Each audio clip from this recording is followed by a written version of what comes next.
Welcome back. This is Lapidary Fundamentals Part 2. This is a multi-part exercise in cutting a cabochon from a natural stone, in this case Australian Pink Opal, and setting into a sterling silver pendant. So let's get started.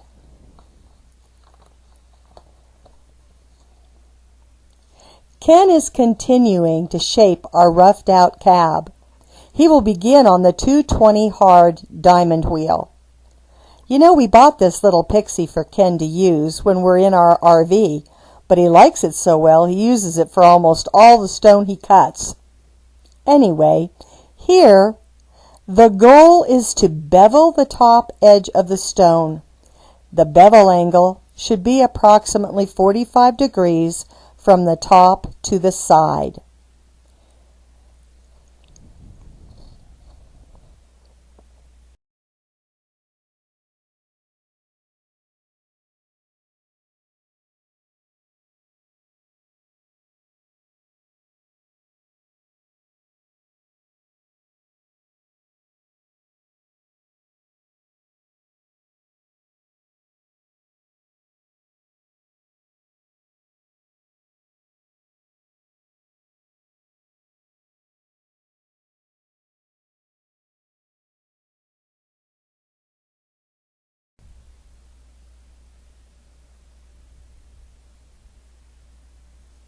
If you look carefully, you can see the light playing against the hard edges of that 45-degree angle that now proceeds all the way around the edge of the stone.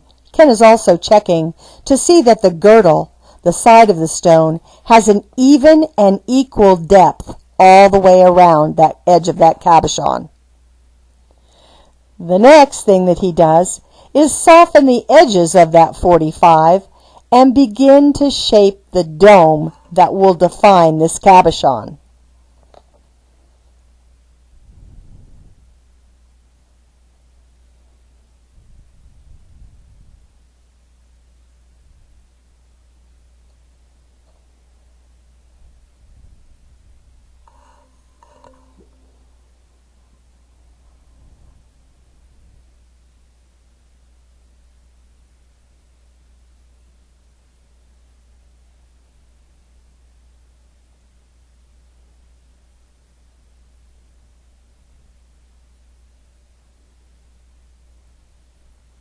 He's moving on now to the 280 soft wheel and continues to work the surfaces, never stopping the stone against the wheels.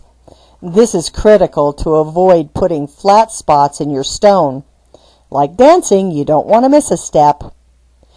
Anyway, here Ken also begins to work the back of the stone.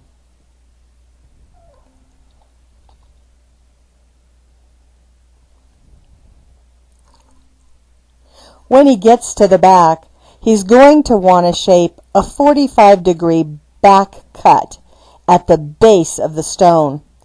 All custom cut stones are back cut for ease of setting in a jewelry application.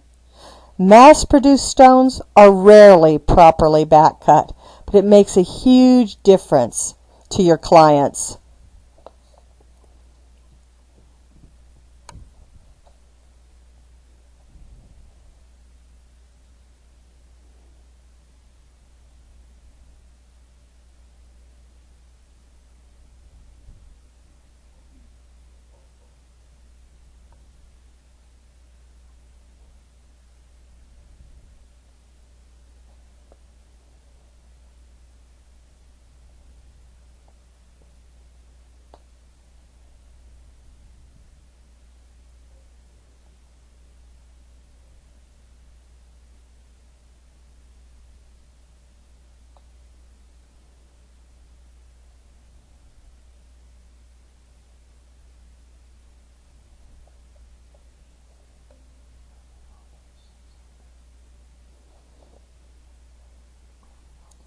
Continuing on, every wheel is worked in the same way because you're actually removing the scratches left by each previous wheel.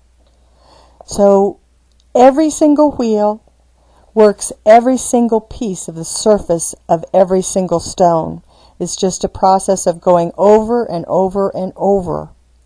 Check your work to make sure the surface appears even and without scratches left by the previous wheel before you move on.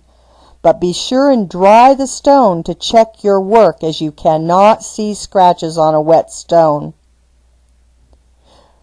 We often work through the 600 wheel now before checking our own work.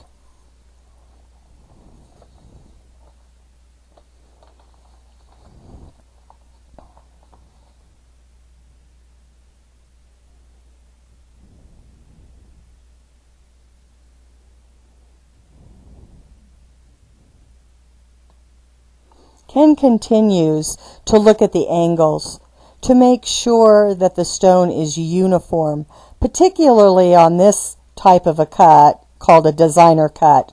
It's actually a flame-shaped cabochon, and it takes a little extra attention to make sure that you keep the high portion of the dome directly in the center of that flame and have a nice even gradation out to the sides to the girdle of the stone.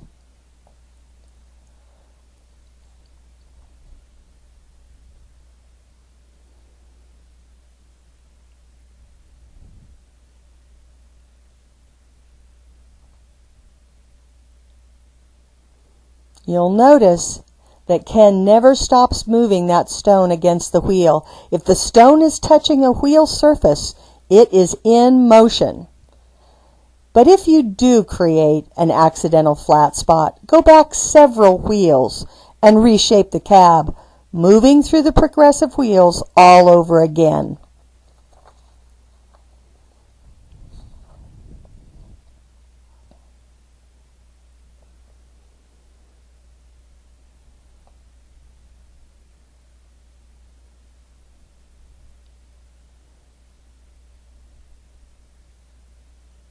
Checking the stone, Ken is allowing the light to play across the surface of the stone so that the light will bounce on any scratches that are left on the stone and we'll be able to see them easily.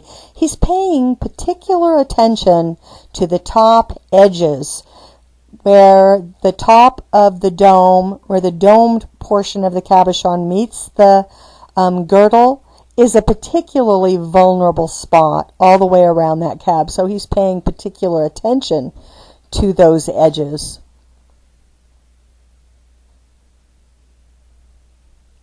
When you're satisfied that the stone is scratch-free, or more accurately, evenly scratched all over, then move on to your next wheel.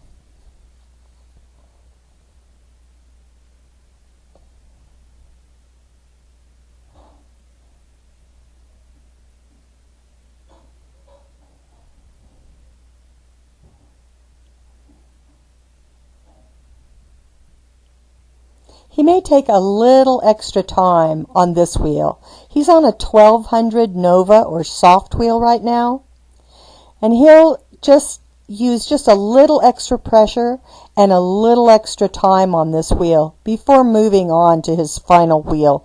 For this soft stone, he's going to take the stone only through a 3000 wheel before he goes ahead and polishes it. So because he's coming down the home stretch, he wants to take just a little extra time here and make sure that he has a particularly glacious surface.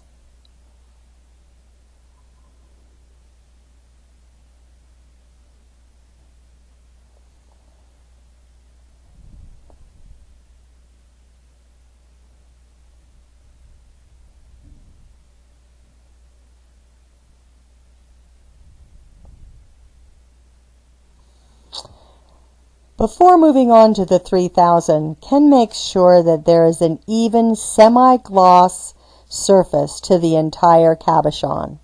Once he's satisfied, then he will move on to the 3000 wheel.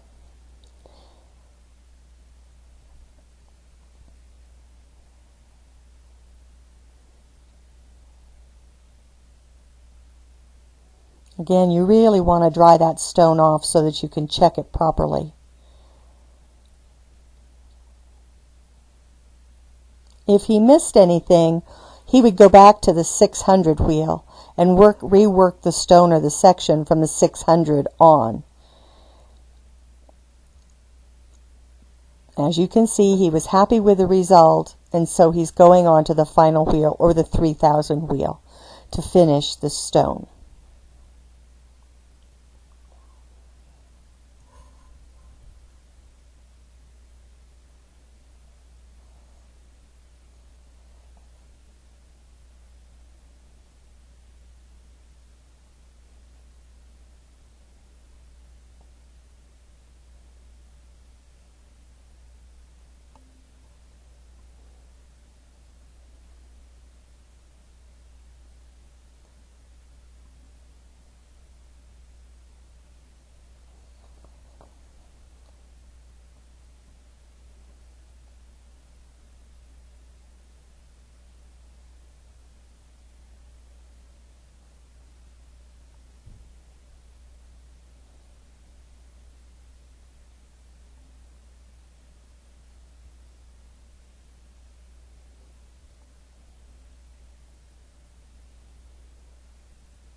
After checking it again, Ken is satisfied that the stone is ready to be polished, so he buffs the stone on a muslin buffing wheel that's been loaded with ZAM.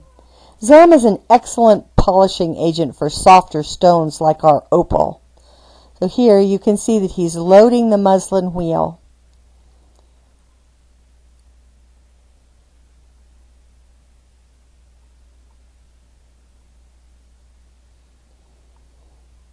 Holding the stone below the mandrel and without exerting too much pressure against that wheel that could build up an excessive amount of heat and crack our stone, Ken is gently polishing the surface of both the top, the sides, and the back of the stone.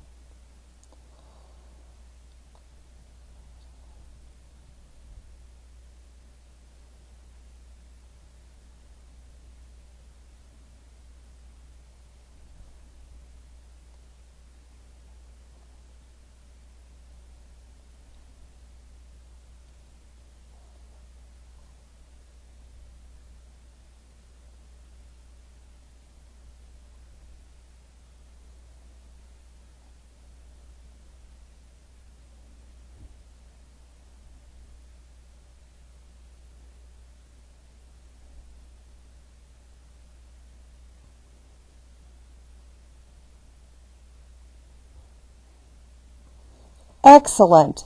Ken is happy with the result. The stone is now ready for setting in a piece of jewelry. Next time, beginning silversmithing.